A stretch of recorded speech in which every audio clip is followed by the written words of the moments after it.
I had always thought our marriage was perfect. We were the couple everyone admired. People saw us as the epitome of love, inseparable, always smiling, always in sync. I met Sarah in college. We were both ambitious, both determined to build something beautiful. Our first few years together felt like a dream. We traveled, shared moments that seemed timeless, and spoke about the future with a certainty that came from love and trust. Friends and family called us a match made in heaven. In public, we were a model couple. On social media, we posted pictures from our vacations, our anniversary celebrations, and family gatherings. To everyone around us, we were the ideal marriage. Sarah was stunning, intelligent, charismatic, and effortlessly charming. People would always comment on how lucky I was, and I'd smile and agree. I was lucky. She was my world. But things started to change. Slowly, so slowly, that I didn't even notice at first. She began working longer hours. What once were sweet texts throughout the day turned into a few rushed messages in between meetings. I told myself it was just the stress of work. Life was busy. We both had our own careers. But over time, the excuses seemed to pile up. She was always too tired to go out or to spend time together on weekends. The subtle shifts in her behavior were hard to pinpoint, but impossible to ignore. There were more nights when I would come home to an empty house, her car parked in the driveway, but her not there. She'd always have some reason for being out, a last-minute meeting, an urgent call. I wanted to trust her. I did, but something didn't feel right. I'd catch her on her phone more often, quickly locking it when I entered the room, texting under the table during dinner.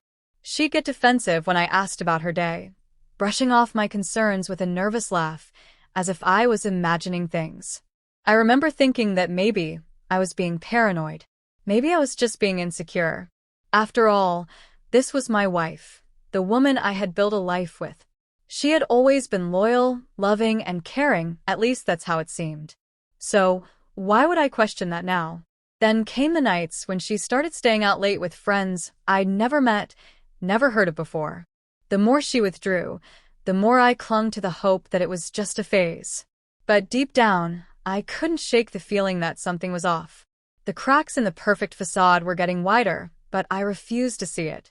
I wanted to believe in the story we had built. I wanted to hold on to that image of her, the woman who had once made me feel like the luckiest man in the world.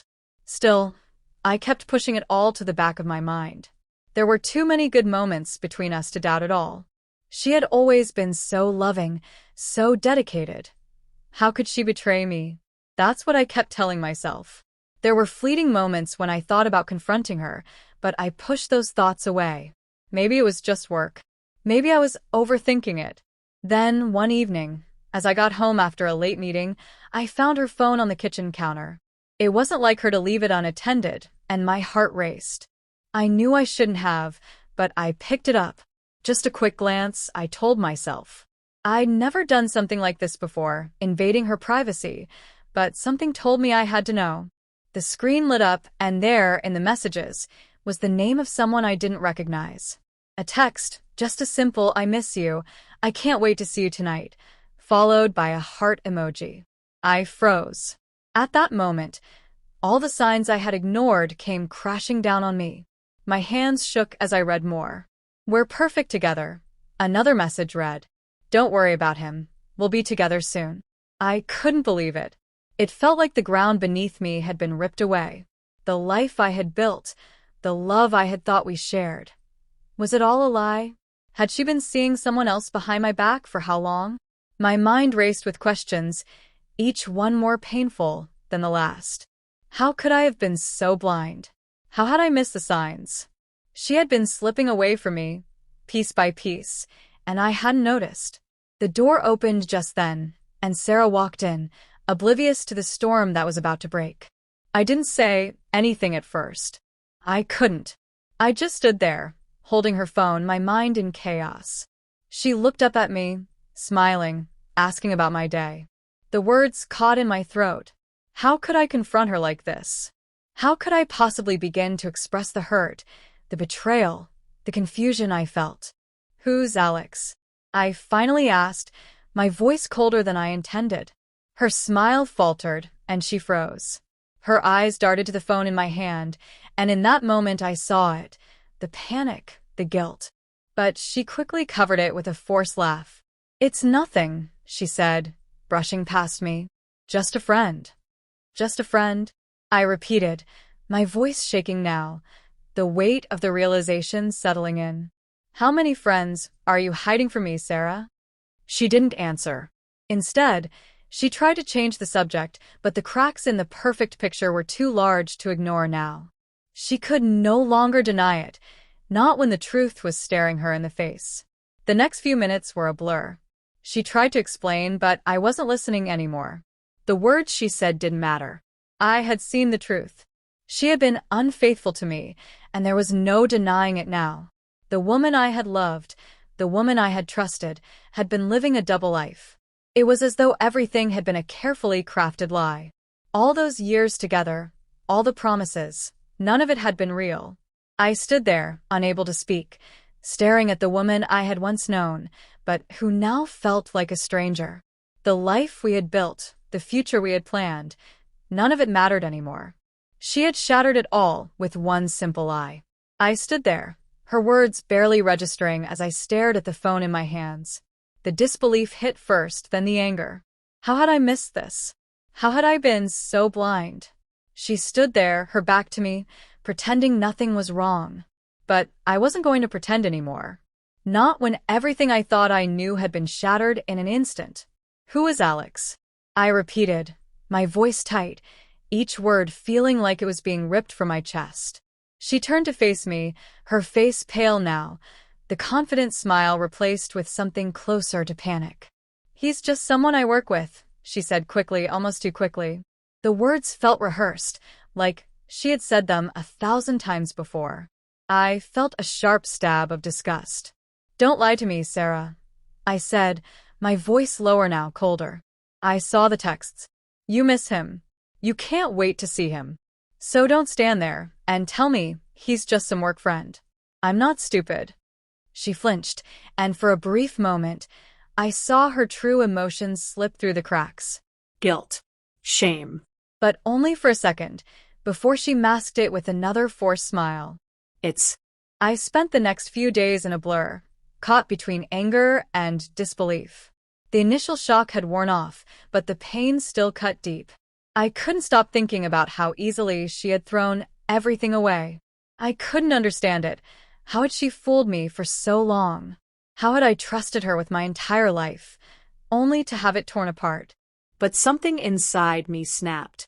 I wasn't going to let this go. I wasn't going to be the one left broken and humiliated. No, if she thought she could destroy me and walk away unscathed, she was dead wrong.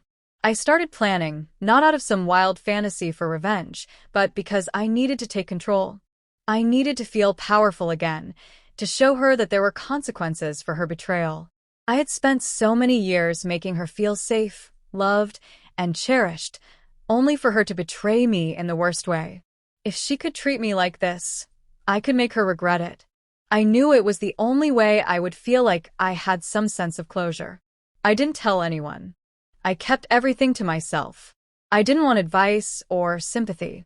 I didn't want people telling me to forgive or let it go.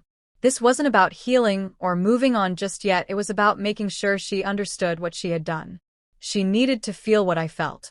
The numbness, the betrayal, the realization that your entire world was built on lies. It was time for her to face the music. The first step was finding out more about him. I had seen Alex's name in her messages, but I didn't know much beyond that. I needed to know who he was, what he meant to her, and how deep their affair had really gone. It wasn't about being possessive, it was about understanding the damage. I found his social media profile and started digging. There was something deeply satisfying about piecing together the life they'd been living behind my back, the life I hadn't been a part of. I discovered his likes, his job, his friends, everything. I even found the place where they had met. It was a small cafe in the city, one I had never been to, one she had probably gone to on the days I thought she was at work. The more I uncovered, the more I realized how much of their relationship had been hidden in plain sight. He was everything I wasn't. Charismatic, confident, Probably everything she had wanted while I had been too busy working to notice. I knew I was supposed to feel angry, but I didn't feel much of anything anymore. I just felt numb. And that's when I made the decision. I was going to expose them. Not just to her, but to everyone. To her friends, her family, the people who had praised us as the perfect couple. They deserved to know what kind of person she really was. And maybe, just maybe, it would force her to face the consequences of her actions. I didn't have a clear plan. I didn't know exactly how it would play out, but I knew what I wanted. I wanted to destroy the illusion of the life she had created, the one where everything was perfect, where she was the victim, and I was just the guy who worked too much. I wanted to strip that away and show everyone the real her. No more pretending. No more lies. I contacted a few people who were close to her, friends who were oblivious to the affair, and some mutual acquaintances who had always admired us as a couple. I told them about the affair, not out of malice, but because I wanted them to see what had been happening behind closed doors. I made sure to send screenshots of her messages with Alex, conversations that made it clear just how deep this went. I sent the texts, the photos, everything. It wasn't about vengeance for vengeance's sake. It was about showing her that what she had done would have real consequences. She couldn't hide behind the facade anymore. The plan started to come together, piece by piece. The first time I saw her reaction, I knew I had made the right choice. She was furious, absolutely livid. But underneath that anger, I saw something else, fear. She knew what was coming. She knew that the perfect life she had built for herself was crumbling. And she hated me for it. She hated that I had forced her to face her actions, to confront what she had done. I could see it in her eyes. The rage. The shame. The realization that I wasn't going to forgive her. That I wasn't going to make this easy for her. But I wasn't done yet. There was still more to be done. She had to understand the extent of the damage. I wasn't just going to let her walk away with no consequences. I wasn't going to allow her to go back to her perfect life, pretending like nothing had happened. I would make sure everyone knew the truth. The second part of my plan was more personal. I wanted to look her in the eye and let her know exactly how much she had hurt me. I wasn't going to let her twist the narrative. I wasn't going to let her claim she was the victim here. I had been nothing but loyal. I had given her everything, and she had thrown it away like it meant nothing. So I confronted her again. This time, there was no pretending, no avoiding the truth. "You've ruined me, Sarah," I said. "You've destroyed everything I worked for, everything I believed in. And now you want me to feel sorry for you? You want me to forgive you?" My voice cracked, the emotion I had been holding back finally breaking through. "I loved you. I trusted you. And you shattered that." She tried to interrupt, to apologize, to explain. But I didn't let her. "Don't," I snapped. "You had your chance to explain yourself. You had your chance to make this right. But you chose him. You chose lies. And now it's too late." It was only when I saw the tears in her eyes, the look of helplessness on her face, that I realized something.